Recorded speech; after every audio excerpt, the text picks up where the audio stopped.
आप जब भी कोई चालान भरते हैं, अपना कोई डॉक्यूमेंट बनवाते हैं, पासपोर्ट है, आपका मैरिज सर्टिफिकेट है या फिर किसी यूनिवर्सिटी में अप्लाई कर रहे हैं, कोई भी आपको जुडिशरी से रिलेटेड काम पड़ गया या whatever you work you want to do related to government, तो आपको उस टाइम एक चीज़ की दिक्कत हमेशा आती होगी और वो है डॉक्यूमेंट का वेरिफिकेशन।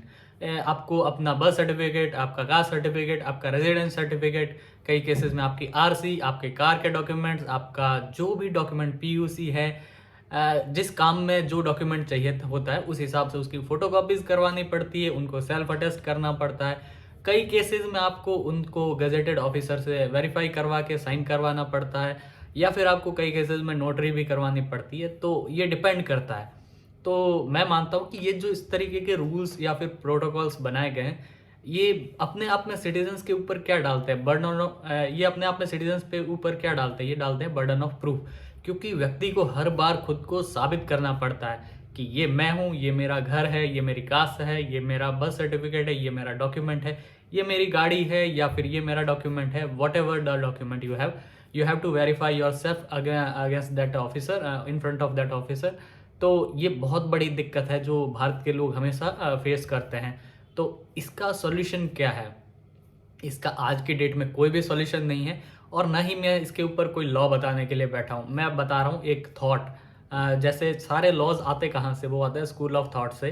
तो ये एक तरीके का थॉट है कि किस तरीके से एक भारत के नागरिक के ऊपर बर्डन ऑफ प्रूफ डाला जाता है। जैसे मान लीजिए आपको कहीं पे कोई चालान भरना है तो आपको अपना आरसी दिखाना पड़ेगा, आपके और भी गाड़ी से रिलेटेड डॉक्यूमेंट्स या ड्राइविंग लाइसेंस वगैरह दिखाने पड़ेंगे। आप अगर कहीं पर कोई भी सरकारी काम के लिए अप्लाई कर रहे हैं, कोई योजना लेना चाहते हैं, आपकी पेंशन से रिलेटेड डॉक्यूमेंट्स हैं, तो वहाँ पे भी आपको अपने आप को वेरीफाई करवाना पड़ेगा। जबकि आप इसके पीछे का पूरा लॉजिक देखिए। आपका कोई भी डॉक्यूमेंट कौन इशू करता है? आपका बर्थ सर्टिफिकेट से लेकर के आपकी डेथ सर्टिफिकेट तक, या फिर कोई भी अगर प्राइवेट एंटिटी भी है, मान लीजिए कोई प्राइवेट यूनिवर्सिटी भी है, तो वो भी कहीं ना कहीं गवर्नमेंट से अप्रूव्ड है। यानी एक तरीके से डायरेक्टली या फिर इनडायरेक्टली आपके सारे आइडेंटिटी या फिर एसेट्स के डॉक्यूमेंट्स कहाँ से आते हैं? वो आते हैं गवर्नमेंट से ही, और गवर्नमेंट के पास में उनका डेटा कहीं ना कहीं तो होता ही है, तभी तो वो उन्हें वेरीफाई कर पाती है। तो आखिर बार बार अगर हमें एक दिन में 100 बार कोई भी सरकार से काम पड़ता है तो हम उसे वेरीफाई क्यों करवा रहे हैं? इसे कहते हैं सिटीजन्स के ऊपर बर्डन ऑफ प्रूफ डालना, कि उसे व्यक्ति को हर बार वेरीफाई करवाना पड़ रहा है कि ये मैं हूँ, ये मेरी एसेट है। क्यों करना पड़ता है ऐसा? इसके पीछे का रीजन है डाटा सिंक्रोनाइजेशन और डेटा एनालिटिक्स, और साथ में डेटा ऑर्गेनाइजिंग की प्रॉब्लम होना। गवर्नमेंट जो है ये सारा का सारा सिटीजन्स का डेटा है, 135 करोड़ 40 करोड़ जितनी भी पॉपुलेशन है, उसको प्रॉपरली सिंक्रोनाइज नहीं कर पाई है। अगर उसे प्रॉपरली डिजिटल वे में सिंक्रोनाइज कर लेती तो आज लोगों को इतना सारा डॉक्यूमेंट्स का बर्डन अपने सर के ऊपर लेकर के चलना ही नहीं पड़ता।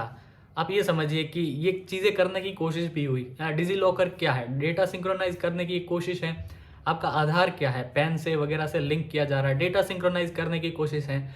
लेकिन ये एक तरीके से इतना ज़्यादा अनएफिशिएंट है कि एक डॉक्यूमेंट और ऐड हो गया है लोगों की लिस्ट में, एक एप्लीकेशन और ऐड हो गया है लोगों की क्या कहते हैं उसमें, एप्लीकेशंस की लिस्ट में।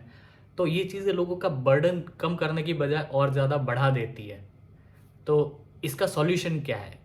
फिलहाल की डेट में कोई सॉल्यूशन नहीं है। गवर्नमेंट के पास में पैसा है, टैलेंट है, मैन पावर है, सब कुछ है।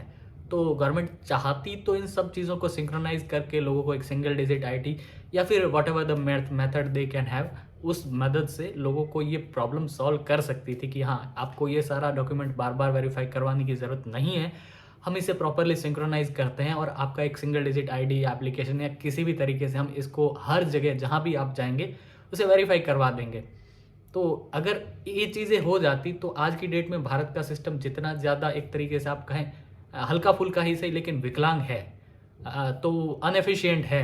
ये चीज़ें नकारी नहीं जा सकती, चाहे हमारा देश कितना ही अच्छा है, इस बात में कोई दो राय नहीं है। लेकिन आम आदमी कितना सफ़र करता है इन केसेस में। अच्छे रूल्स एंड रेगुलेशंस नहीं है, ना प्राइवेसी पॉलिसीज़ बनाई गई है डॉक्यूमेंट्स को लेकर के, ना ही कोई डेटा प्रोटेक्शंस को लेकर के कोई भी अच्छे खासे लॉज अभी तक इम्प्लीमेंट किए गए हैं। तो अपने आप में ये प्रॉब्लम है लोगों के साथ में, और सबसे बेसिक और मूल प्रॉब्लम है, और 75 साल बाद भी अभी तक सॉल्व नहीं हो पाई है। इंटरनेट आने से कुछ एक दिक्कतें सॉल्व ज़रूर हुई है, लेकिन अभी तक उतना एफिशिएंट नहीं है। तो अगर गवर्नमेंट ये कर लेती है तो लोगों की बेसिक प्रॉब्लम है जो खुद को वेरीफाई करवाने की, कहीं पर भी जा कर के, तो शायद इससे करप्शन भी रिड्यूस हो जाता।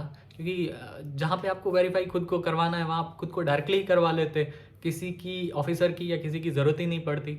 तो अपने आप में ये एक बहुत बड़ा फ्लो है, बहुत बड़ा विकलांगता है। आप कुछ भी नाम दे सकते हैं इसे। तो इसका सॉल्यूशन मुझे नहीं पता क्या हो सकता है, मैं तो बस प्रॉब्लम बता सकता हूँ कि हाँ ये प्रॉब्लम है। जो इसके एक्सपर्ट हैं वही लोग इसका सॉल्यूशन दे सकते हैं। एंड आई होप सो कि आने वाले टाइम में जो हमारे से आगे की जनरेशन है उनको ये इश्यूज़ फेस ना करने पड़े। बाकी भारत माता की जय।